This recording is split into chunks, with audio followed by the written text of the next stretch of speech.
Vanakbara sports ક્લબના ખેલાડીઓએ સાંસદ લાલુભાઈ પટેલને આવેદન પાઠવ્યું અને ક્રિકેટ રમવા મેદાનની કરી માંગ.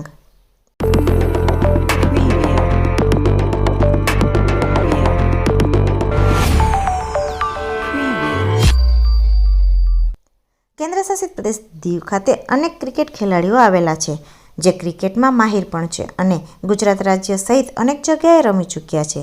તેઓ રણજી ટ્રોફીમાં રમે તેવો હુનર પણ ધરાવે છે. દીવ જિલ્લામાં વધુ ક્રિકેટ ખેલાડીઓ વણાકબારામાં આવેલા છે, પરંતુ અફસોસની વાત એ છે કે વણાકબારા ખાતે ક્રિકેટ મેદાન જ આવેલું નથી.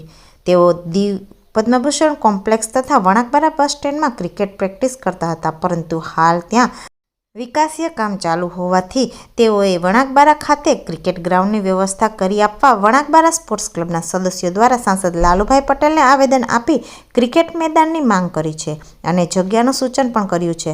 સાંસદ લાલુભાઈ પટેલે પણ તેઓની માંગને ધ્યાનમાં લઈને યોગ્ય કાર્યવાહી કરી આપવા આશ્વાસન આપ્યું છે. ઉલ્લેખનીય છે કે દીવ જિલ્લામાં વધુ ક્રિકેટ ખેલાડીઓ વણાકબારામાં આવેલા છે.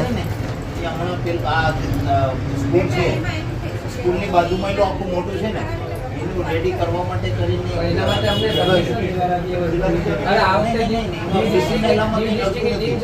ડિસ્ટ્રિક્ટ ટીમ એ સેમીફાઇનલમાં અમે જય ટ્રોફી આવ્યા પોરબંદર સામે અમે સારી ટીમોને હરાવી ગ્રાઉન્ડ વગર પણ દીવનું ગ્રાઉન્ડ એ ફૂટી નાખ્યું છે. હવે દીવ ડિસ્ટ્રિક્ટમાંથી સર એટલા Ranji trophy junior Ranji trophy પણ વણાકબારામાં 9 પ્લેયર ટોટલ છે.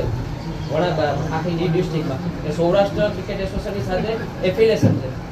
દીવના પ્લેયરમાં મતલબ 9 તો વણાકબારાના પ્લેયર બધા હોય છે, પોલીસના સ્ટાફના બધા. પણ પ્રોબ્લેમ છે પ્રેક્ટિસનો.